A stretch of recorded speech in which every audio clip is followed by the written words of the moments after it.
Good afternoon, everyone. It's a real pleasure to welcome Senator Martin Heinrich here for a conversation. Thanks for taking the time. I know you're a man in demand, and I was a Richardson guy. I know you're in New Mexico. I think we already talked about. I thought it was a green chili state, but it really depends on what you're doing. I'm a red chili guy, so depends on what your preference is, I think. It's a Big Ten. Let's jump right in and talk about the energy system. So the politics seem to be so polarized, fossil versus renewable. But New Mexico is pretty much an all the above state: oil, gas, geothermal, renewables, the labs. With gasoline prices and electricity prices going where they should we be back to an all the above energy strategy for American energy security? I've never used that phrase because in New Mexico, I think one thing we've done well is um, live within the reality of where you are today and manage the transition towards where you want to be tomorrow. And I think I like to steal a phrase from my friend Jigger Shaw that people do not care about energy unless they're experts or in the business. They care about cold beer and hot showers. And energy services are something that I think is kind of the way that I think about this. So you can't tell before we have a better mousetrap, a better solution in transportation that's going to move your vegetables around and do it without the diesel in that truck. You can't say keep it in the ground when you don't have a cheaper, better alternative. And so working through that transition, we didn't ban coal in this country. We just got to a place where the the wind and solar and batteries were out competing it economically in most cases. I think last year of what we connected to the grid, well over 90% of it was wind, solar, and batteries. So it's we need to manage this transition, realize where technology is now, and then also have the policies that drive us ever more towards cheaper, cleaner, abundant energy. Makes good sense. Industrial decarbonization, I know, is near and dear to your heart. A lot of people think this is about virtue. Can you kind of take us through it? What's industrial decarbonization? Why does it matter for affordability and competitiveness? And how do we get there? Well, the industrial sector is probably, if not the biggest, one of the biggest sectors that we just are not as far forward on our technology as other sectors. And it's all of those things where you either have really high heat processes or you have actually high heat processes with a chemical component where the chemical reaction is part of the nature of the emissions. And so that's an area where I think there's just a lot of room for improvement. It should never, in my view, be done on the backs of ratepayers and the general public. We need policy that encourages that. It's one of the reasons why I'm frustrated that the Office of Clean Energy Demonstration is no longer a thing. We really do need places in the Department of Energy and in policy that allow us to move these technologies forward, make them cheaper, especially financial policies that when you do get a new solution, you can finance the first or the second or the third one. And then, the banks and the rest of the world finance, once they see things work, they'll come in and do the rest. But we do need policy to make it possible to produce cement, glass, steel, aluminum, all of these industrial policies. If we're going to get those to a cleaner place, we're going to need policy to do that. Well, let's talk a little bit about those policies. You worked on the bipartisan infrastructure bill and the IRA. So, what are the kinds of policies that we need to drive this forward? And also a word on what technologies are we talking about? Is this CCS? Is this hydrogen? What are the pathways? Things like industrial heat pumps, for example, or alternative chemical processes for the creation of cement. Those are things that we should be able to both research and push the technology forward, but when it's ready for prime time, have policies like the Loan Program Office there to say, okay, this technology it's ready for prime time. It's been proven in the lab, but who's going to finance that very first one? And having an entity like the Loan Program Office that can do the hard science, know that this is something that's not pie in the sky. It's technology readiness level. It's ready to go. It's ready to deploy, and finance that first one, maybe the second one, and then prove that the economics work so that then the banks can come in and do the rest. So in a sense, the authorities are already there. We need more flexible implementation. and resources for that. Gotcha. Um, Permitting reform, really, really popular. What are the odds of getting permitting reform, and is it possible to get permitting reform for all of the technologies rather than just the fossil technologies? I think that's the only way you build a successful package that has bipartisan support is that you produce more certainty and less administration discretion for the kinds of technologies that both caucuses support. And so if you're going to get like to yes, then you need to create more certainty for both sides. And I think getting that balance right is an opportunity for us to get something across the finish line. I guess when we lifted the crude oil export ban, which was really important to the fossil industry, we swapped that for the solar and wind ITC and PTC. So big Uh, trades to do big things, right? Heidi Heidkamp and I were right in the middle of that deal. That's exactly right. So is that how this ends with a I mean, I think realization? that's how we get to something that can survive the EPW committee, the ENR committee, and survive on the floor. So let's dig into permitting reform a little bit more because I think for the environmental movement, it kind of scares them a little bit. What are we talking about? Are we talking about abandoning NEPA? Now, you're a strong advocate for the environment. You're also a hunter and a conservationist.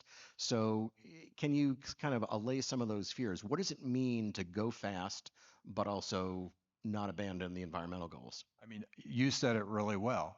We need to go faster, but we do not need to lower our standards.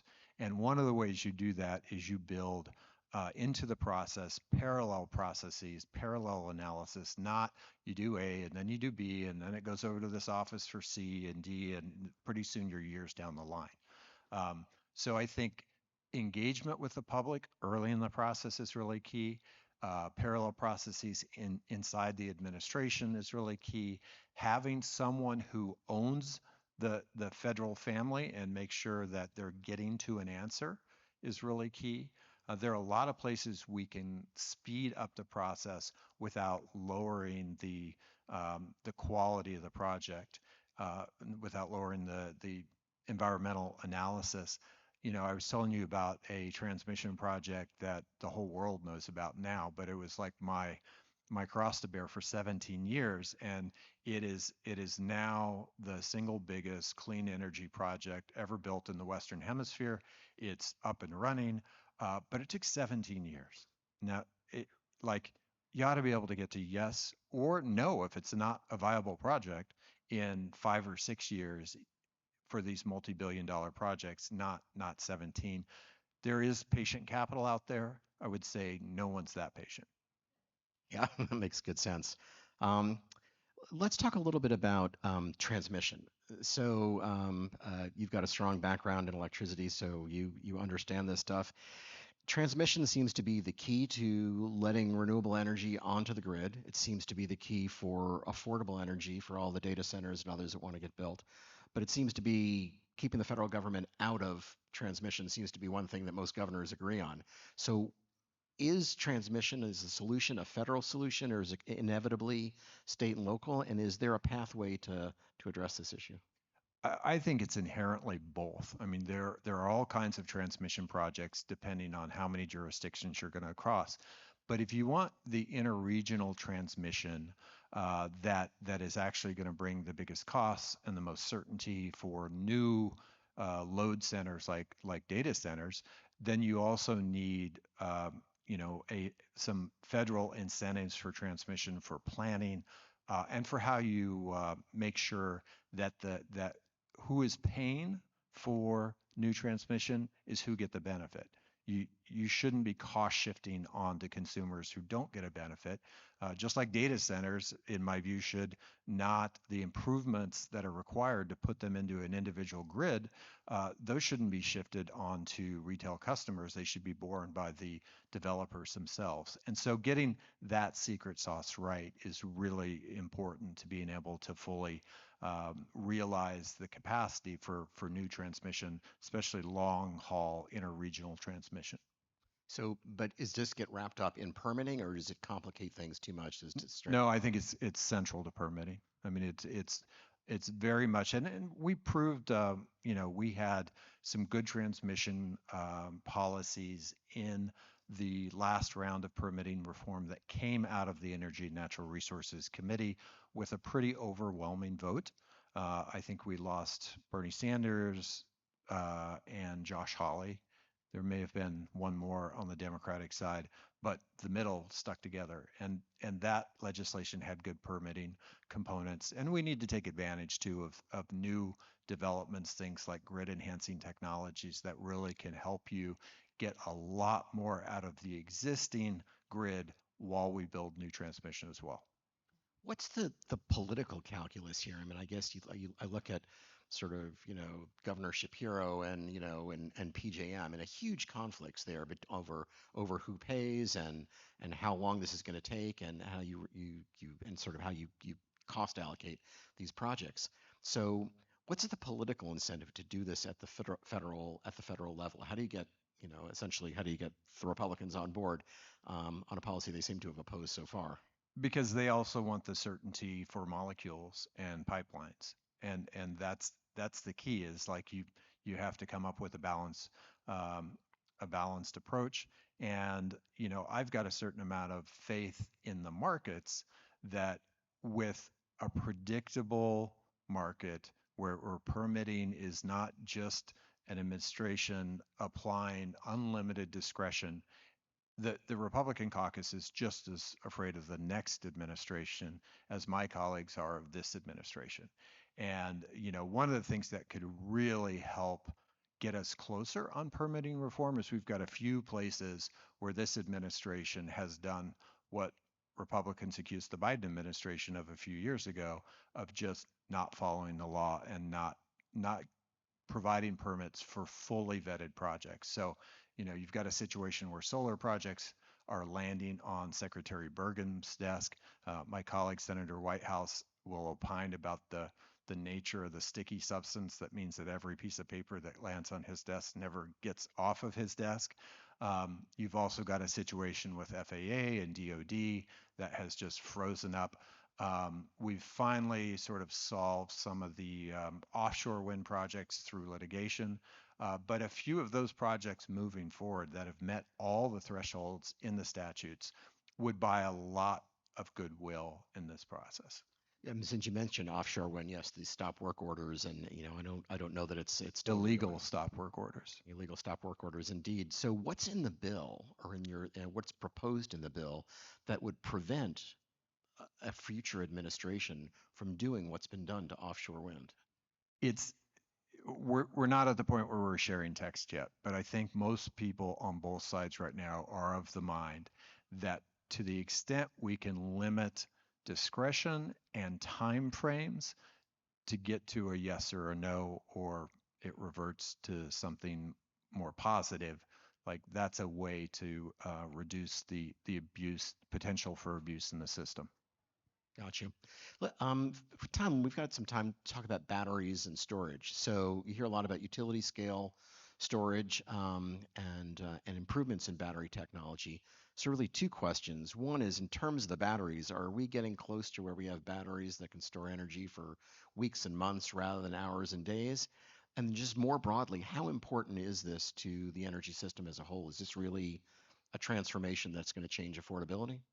When you think about the fact that the entire electric system has to work in the moment and produce whatever electrons are required to do all of the things that we do on the grid without any storage. Go back 20 years, there was literally no storage.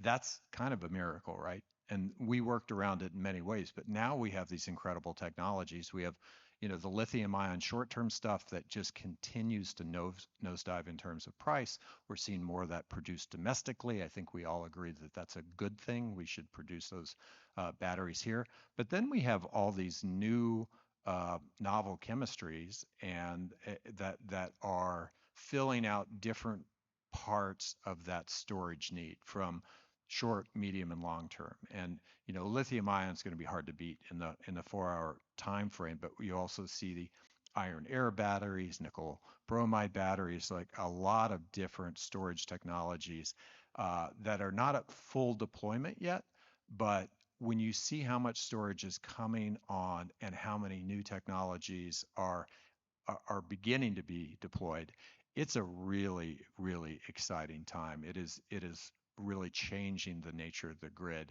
And we're not at a place today where, like in New Mexico, for example, I think we're 15% of our generation on a typical day in P&M service uh, area is being fulfilled by storage. That's way up from where, and more all the time. You're still going to have hours, sometimes days, but always hours in the course of the year at the moment where you still need to be able to spin up a gas turbine to meet your demand. But there is more and more of the entire year now that is being met purely by renewables, nuclear, and batteries. And in the West, I would say, I would add how excited I am about where geothermal is today compared to where geothermal was 10 years ago. It is light years ahead. We are in a space where this is a rapidly growing technology where you can do geothermal in a large swath of the West. And that's one more way you can deal with the hardest to decarbonize, the last 20%, in addition to nuclear, in addition to the small modular reactors that are coming on. So we just have more and more technologies with which you can build a really clean grid that is also cheap and abundant. Well, I was going to go to geothermal next, so I'm glad you mentioned it. There's traditional geothermal and there's advanced geothermal. So, can you expand on that a little bit more? How significant is this? Is this really just in a place where you've got, sort of a shallow level of hot rocks, or Yeah, how much that's of the the rest of the difference, country? right? And there's a bunch of nuance, and I always forget which is advanced versus enhanced versus like there's been a lot of work done on this for a long time, and the work that's been done at places like Sandia National Labs is now transitioning into real deployable technologies that are coming online as we speak. So there's some of this stuff that is just about taking the technologies that we've used in the oil and gas sector for a really long time and applying them to geothermal. That is opening up huge new areas. There's also AI applications that are finding better source heat. And that is also opening up new opportunities. And then you have closed loop systems, the fracking technologies, that's people like Fervo, are open loop, but we've also got closed loop players who are the secret sauce is like, how do you pull the heat out of the source rock faster? And so all of these are moving really, really fast. And some of them we're already seeing like very significant deployments. Um, Zanskar is one of the companies doing some work in New Mexico. And in addition to taking an underperforming asset and turning it into an overperforming asset that they're now going to replicate, they're also figuring out better sources using AI and some sensing technology that's proprietary. So it's just like it's an area where there's not one thing going on, there's five things going on. That's great. So great potential to expand that. Um, and then just the link up to batteries. Is there a connection between sort of making more battery utility scale battery storage available and affordability? Because I think, today everybody wants to know, what is this, the technology is interesting. What does this mean for my electricity prices? So for the lay folks, what's the connection here? The connection is you want to be able to overproduce cheap electrons anytime you can, and then arbitrage those through the day so that you can get as low a retail rate as you can so that you can drive down costs on the wholesale market as well. It's key. Like there's not another system that we manage without storage. You think about oil in the world today and what's going on with the Strait of Hormuz and the commercial stockpiles and the strategic petroleum reserve. Can you imagine trying to manage all of that without big tanks someplace? That's what we did with the electric grid for a long time. So having that storage is really, it really changes what's possible and how the economics work. So you're ranking member on ENR. If you can wave a magic wand and you could just set the legislative agenda, and say these are the next five things we need to do that are really going to advance energy security. What's your wish list? I think doing permitting reform with strong transmission components is the top of the list. That's great. And for for the Democratic Party, energy has sometimes been a challenging issue in the general elections. We've got an election coming up. You know, what advice would you give to future candidates about how to talk about energy and about how to frame the energy agenda we need? One thing I would say is look to New Mexico because for years we've had elected officials who get elected statewide in a very diverse energy environment. And one of the things that we all learned a long time ago, anytime you're not respecting someone's job or you're lecturing them or you're talking down at them, you're losing, like full stop. And so as we go into this presidential race, that would be my advice to all the presidential candidates, no matter where they come from. Meet people where they are, respect what they do for a living, and then speak aspirationally about where we go from here. And you'll do just fine. That's great. Let's circle back to industrial decarbonization a little bit. I guess the what seems to remain from the IRA are incentives for hydrogen, incentives for CCS, flexibility to do more in the loan programs office, and support for nuclear. So, can you talk a little bit about those technologies? How important are they to the solutions that you're looking for? I try to track the carbon capture and sequestration work. Um, it's been sort of fits and starts. I think I'm more excited in this moment about the incredible proliferation in nuclear technology at a time when that has gone nowhere for decades. I did my undergraduate in the University of Missouri Columbia, and I worked at the large research reactor there.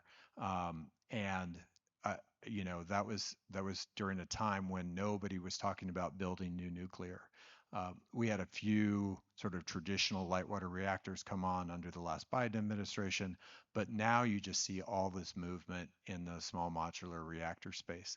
And we still are going to have to drive down the costs on those things. But the fact that we have so many pathways to SMRs, I think is really encouraging and something that I'm optimistic about.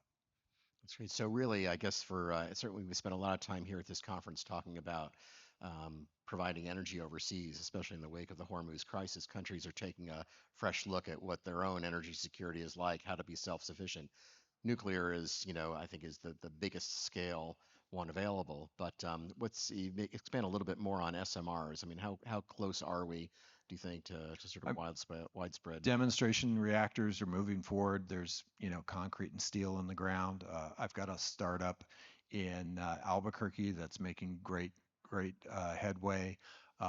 So I just think this is a exciting time in the nuclear space, and not even just fission, but the amount of investment we've seen in fusion and trying to turn that from a science experiment into an engineering um, exercise is encouraging as well.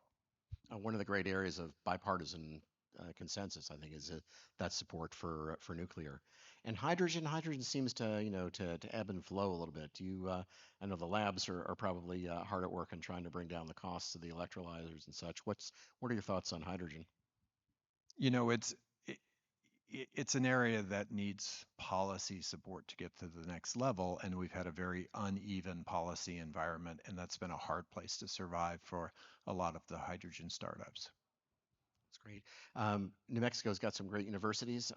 We talked a lot here about workforce development. Sort of the workforce of the future. What's going on in New Mexico, I guess, in terms of developing that workforce, and how do you see that?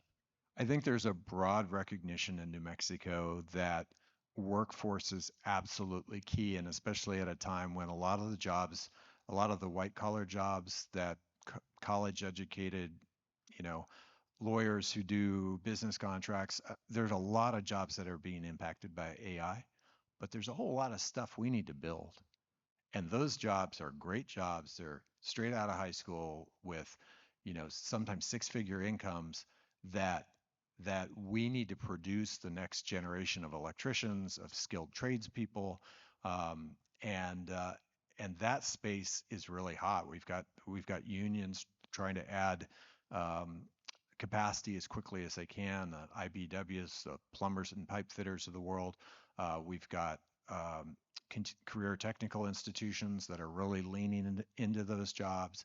And then we've got emerging high tech economies that are not necessarily going to be like quantum, that are not going to be so much threatened by artificial intelligence as augmented and speeded up by artificial intelligence. So there's a lot of people working on the workforce issue right now in my state, and the ground is shifting fast. So we need to figure out how we respond to that. Well, at least those are jobs that can't be replaced by AI. So that's in this job market. That's a helpful thing to have. We've got a few minutes left. So I know you're a conservationist and a hunter. I want to circle back to sort of the permitting reform and how you really go fast and protect things. So, we talking about a shot clock? What happens actually on the ground if you're going fast? How do you deal with the problem which has really bedeviled all projects, which is multiple iterative, divided NEPA reviews, without scaring essentially the environmental movement that that's all going to be pushed aside? I think structures like community benefit agreements are really helpful for these large linear projects. When we were working on transmission in the early days, it was a very divisive process where the developer was on one side, and oftentimes the local county government or some other um, government entity along the way was on the other side. And and what we learned is like the benefits to these long linear projects should accrue to everyone along the project, not just the generator and wherever the electrons are consumed, or if it's a pipeline, you have the same sort of analogy. If you share the benefits along the route, suddenly you have counties clamoring over whether it's going to be built in my county or your county. Just as important is engaging in with everyone early on to find out where are the absolute no-go places, the wildlife refuges, the resources that you absolutely need to avoid, and where are those places where you can build with the least consequence. Like if you're taking an existing right-of-way and doubling up on that right-of-way, that's much better than going across virgin land. I think being able to have compensatory projects, one of the things that we did with one of our lines was they purchased very high value habitat in the riparian corridor of the Rio Grande, and are transferring that to right now a state agency to manage for wildlife. That's a huge net gain for that flyway and for the values that the conservation groups cared about. So it's big and it's complicated, but if you do it in the right order, you engage people early, you truly listen and care, and try to bring value to the table, there is a secret sauce for building these projects and getting them done. Smart planning up front. We've spent a lot of time here talking about at this conference talking about data centers. We need them. We need to compete with the Chinese. People are scared of them. They're worried about electricity prices, but the getting them sited now with this wave of moratoria seems to be the real issue. And so maybe there some lessons learned, I think, from the permitting process that the data center people ought to pay attention to as they try and Yeah, I would hope that the data center developers, the people actually building these things, would learn from the mistakes that transmission developers made 20 years ago, and incorporate some of these. Like, you've got to listen out of the gate. There have been a lot of mistakes made in this early iterative process with data centers, and I think there's a real risk that if we don't do this better, it's going to be very hard. So, make sure you define the quality of the jobs that you're going to be producing. Make sure you respect local resources. Like if you're going to have consumption of water as part of your cooling, you need to minimize that to the limits of the technology today and communicate it well. Like, what is the trade-off? Um, and you should not expect to be able to push any of the costs for electricity and infrastructure upgrades on retail customers. I would argue if you want to get your data center built, go someplace and explain to people how you're going to reduce their electricity costs, and they might have a much more open attitude towards where that is cited. Sounds like a great toolkit. Thank you so much for your time today. You've been very generous. You give the senator a hand for his comments today. Thank you, David. Thanks, everyone.